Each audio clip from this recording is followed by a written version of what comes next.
Guys, it's Greg here, aka NYPrepper. It is Tuesday, January 2nd, 2024, and I have an emergency alert to share with you guys. Right now it is 1:36 p.m. Eastern Time here in the United States, and we have some major breaking news coming in from all over the world. Last night there was a massive missile attack on Ukraine, and that missile attack came just hours after Putin said that he was going to intensify attacks on Ukraine.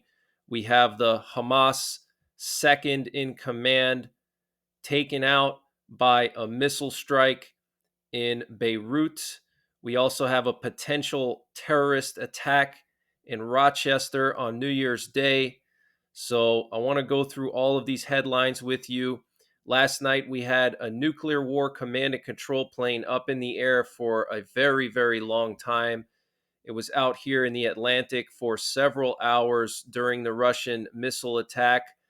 So here we have some footage coming in from Beirut, Lebanon. This is the location where the Hamas second in command, Salih al-Aruri, was assassinated by an Israeli airstrike. This is a suburb of Beirut, and apparently other Hamas senior leaders were assassinated as well. Apparently al-Aruri was going there to meet Nasrallah, the leader of Hezbollah, prior to Nasrallah giving his big speech tomorrow on the third anniversary of Qasem Soleimani's death. Soleimani was the Iranian general that Trump assassinated with a missile 3 years ago. And this assassination of Aruri happened on the eve of the 3 year anniversary of Soleimani's assassination. So Israel clearly trying to send a message to Hamas. The total death toll from this strike is up to 6 now. This is absolutely crazy, guys, and there will be an escalation in the region because of this. So this is being confirmed by multiple sources, including Lebanese media and Iranian news agency Mehr. Okay, so the second in command of Hamas, Salih al-Aruri, was assassinated earlier this morning in a suburb of Beirut, Lebanon, along with other Hamas senior leaders, and they were there to meet with Nasrallah, the leader of Hezbollah. We also have a potential terror attack in Rochester, New York, that happened yesterday on New Year's Day. Apparently, a guy crashed his car that was filled with at least a dozen gas canisters into another car and plowed through a crowd celebrating the new year outside of the Kodak Center in Rochester at 12:50 a.m. So just 50 minutes after midnight, this scumbag drove his vehicle through a crowd of people filled with a dozen gas canisters and then crashed into another car, which killed 2 people and injured 9. Okay.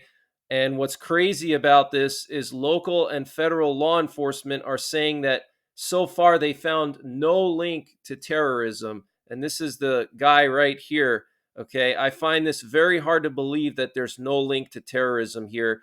Apparently, the suspect had no prior contact with law enforcement. He is identified as 35-year-old Michael Avery from Syracuse, New York. The crash ignited a fire that took firefighters nearly an hour to extinguish. The Rochester Police Chief, David M. Smith, said once the flames were out, first responders found at least a dozen gasoline canisters in and around the striking vehicle. Based on the danger level associated with these, the Rochester Police Department bomb squad and the Joint Arson Task Force responded to the scene.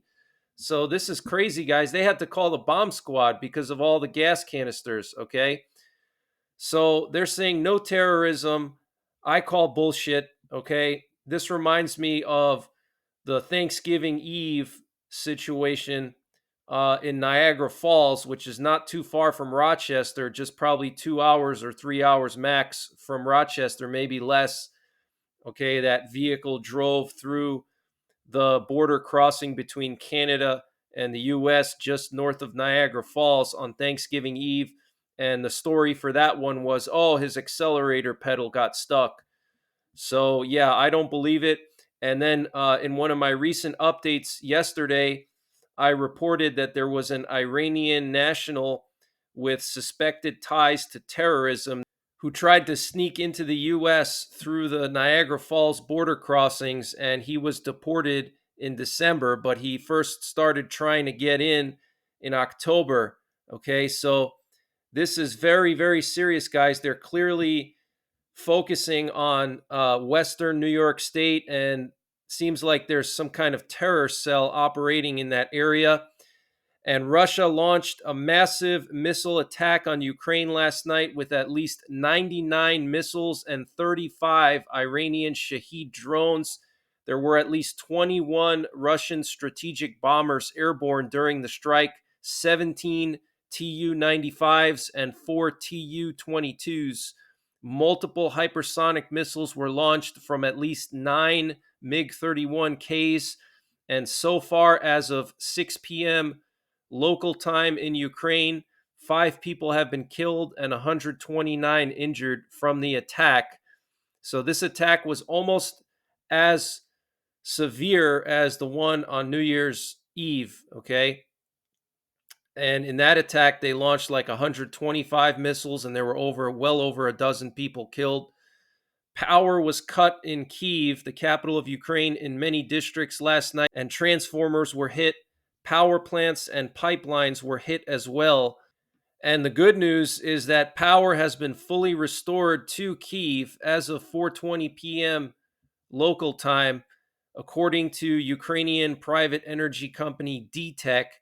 And some more good news is that Ukraine's top general, Valery Zaluzny, said Ukraine downed a record number of Kinzhal hypersonic missiles in the attack. He said the Ukrainian Air Force intercepted all 10 Kinzhal hypersonic missiles that were launched using the U.S. Patriot missile defense system. So this is huge news, guys. Ukraine shot down all of the hypersonic missiles that Russia fired at them. A record number of 10 hypersonic missiles fired, all shot down by the Patriot system. The power has been restored to the capital, and Forbes estimated that the attack last night costed Russia nearly $620 million. And Baltic country leaders are calling for more air defense systems for Ukraine after Russia's latest attack. Lithuanian President Gitanas Nausėda and Latvian President Edgars Rinkēvičs called for more air defense systems for Ukraine following Russia's large-scale missile attack against the country. Russia's aim could be to force Ukraine to run out of Patriot or NASAMS missiles now that Congress has halted military aid, and then to try to destroy the Patriot batteries themselves. Hopefully that won't happen. I don't think it will, but we'll have to wait and see. It seems like what Ukraine did was they didn't use all of their Patriot missiles. They only used them on the hypersonics. And it looks like these Russian hypersonic missiles that everybody's been talking about as being Patriot missile killers. Well, it looks like they're nothing more than a paper tiger, okay? So, and I've used this analogy before, and I'll use this analogy again. It doesn't matter how fast your missile is, okay? It's the same thing as if a car is driving 100 miles an hour down the highway, you could walk in front of that car and hit that car, and you only have to go 2 miles an hour, okay? And it's the same thing with missile defense. As long as you know where that missile is going, and as long as you can reach that missile and shoot it down before it hits its target, it doesn't matter how fast that missile is going. Your missile interceptors don't need to travel as fast as the actual missile itself, okay? Just like with the car example. If I walk in front of a car going 100 miles down the highway, whether it's going 300 miles an hour or 50 miles an hour, it does not matter. As long as I can see that car coming and I can walk in front of it, and as long as I can walk to the highway in time before it passes me, I can still hit it, right? So it's the same thing with missile defense. And senior Iranian officials and commanders have renewed a vow to avenge the assassination of top Iranian General Qasem Soleimani in Iraq by Trump 3 years ago. Okay, so This is pretty serious. And Syrian state media is reporting that Damascus was attacked by Israeli fighter jets last night. Apparently, multiple buildings were targeted, and this is the sixth strike in Syria by Israel in the last week. Okay, this is biblical, guys. Okay, all these strikes on Syria and Damascus, it's all biblical, and we're seeing more and more strikes on Damascus. Okay, the Bible says that Damascus would be completely destroyed, it would be a ruinous heap. Prime Minister Benjamin Netanyahu said on Tuesday that efforts to retrieve the remaining hostages held in Gaza by Hamas are ongoing, and that Hamas offered an ultimatum that has since slightly softened. A statement from his office says the ultimatum appeared to refer to Hamas's precondition for talks that Israel withdraw its forces from Gaza and agree to a permanent ceasefire. So Hamas is softening their demands for the new hostage release deal. Okay, that's what Netanyahu is saying. So you have to take that with a grain of salt. Obviously, it's coming from Netanyahu. He obviously wants to look good in front of his people, but it could be true, okay, because Israel has been pounding Hamas really hard. And this update was sponsored by My Patriot Supply. Guys, My Patriot Supply is doing a 60% off sale for the end of 2023. And they're also doing a 25% sale on their 4-week emergency food supply.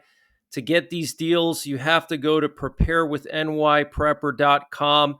The link is in the description below this video. And their 4-week emergency food supply is contained within 2 rugged, watertight buckets. Free shipping is included. So you have a month's worth of food packed into just 2 buckets. If you have to bug out, you can easily take those buckets with you. If you live in a small apartment, you can easily find a space to store 2 buckets, and you're going to be set for at least a month. And this food is freeze dried, so it has a 25-year shelf life. It includes breakfasts, lunches, dinners, drinks, and snacks. And My Patriot Supply is also running a 60% off end of the year sale. And to take advantage of that, you have to click on the My Patriot Supply logo when you get to preparewithnyprepper.com. It's at the top of the page. You click on that, and it'll take you to their general store. And you'll see here all kinds of prepping and survival products. They have MREs. They have 2,400 calorie emergency ration bars. They have canned heat and cooking fuel. They have potassium iodide, survival seeds, solar generators, solar panels, anything you can imagine. It's all in here. So use the link preparewithnyprepper.com to get 25% off of their 1-month emergency food supply, and to also take advantage of their 60% off sale across their entire store. And I'll leave a link in the description below this video. And the U.S. Navy is saying that the USS Gerald R. Ford aircraft carrier strike group that's heading home to Norfolk from the Eastern Mediterranean will now be replaced by the USS Baton amphibious assault ship with 2,000 Marines on board. So that's pretty interesting. They're taking out the aircraft carrier strike group and replacing it with an amphibious assault ship with 2,000 Marines. That's very interesting. And remember, guys, in one of my prior updates, I mentioned to you that my local Pennsylvania National Guard is sending 1,100 guardsmen to the Horn of Africa. And these guardsmen are specialists with the Stryker vehicles. Okay, those are the infantry fighting vehicles. They have a heavy machine gun, and they're armored, and they have multiple wheels. So lots of buildup going on near the Yemen area. And over the weekend, we had some breaking news come out that the US and the UK were in the final stages of preparing for a massive strike on Yemen. Apparently, they're going to use hundreds of missiles to strike at pre-planned targets. So I expect that to come any hour and any day. And when that does happen, I will go live 24/7 if I have to. And we had an earthquake in New York City, which is really interesting because this comes after a massive earthquake in Japan, an earthquake in California, and an earthquake in Yellowstone. So looks like we're starting off 2024 with just all kinds of craziness. And last night there was an earthquake in New York City, of all places. And this comes right after the earthquake in Japan, an earthquake in California, and an earthquake in Yellowstone. So, guys, this is all biblical. Okay. The Bible says that there would be earthquakes in diverse places in the end times. And we're seeing that. Okay. Earthquakes in New York City are extremely rare. So let me just read to you guys what happened. Officials say a 1.7 magnitude earthquake is believed to have shaken residents awake in Roosevelt Island and knocked out power on Tuesday morning. Knocked out power, guys. The United States Geological Survey reported the earthquake near Astoria, Queens. There were no reports of damage or injuries in New York City. The earthquake was reported at 5:45 a.m., the same time as the calls began on Roosevelt Island and the surrounding areas of explosions, including Astoria and the Upper East Side. Residents say they were jolted awake by a loud noise and that they felt their buildings shaking. It was like an explosion, sounded like a bomb went off. The building shook. It woke us up. We called downstairs and they said it happened to all four buildings, a resident said. Streets were open, but there was a large New York City Fire Department presence on Tuesday morning. Buildings at 2 and 4 River Road, just south of the Roosevelt Island Bridge and tram, were experiencing power outages. The elevators were out. We walked down. So much commotion going on. No one knew what was going on, a resident said. No injuries have been reported. First responders were checking the structural integrity of buildings on the island, but none seemed to have been affected. So this is crazy, guys. There was commotion. People heard explosions. Buildings were shaking. Power was cut off.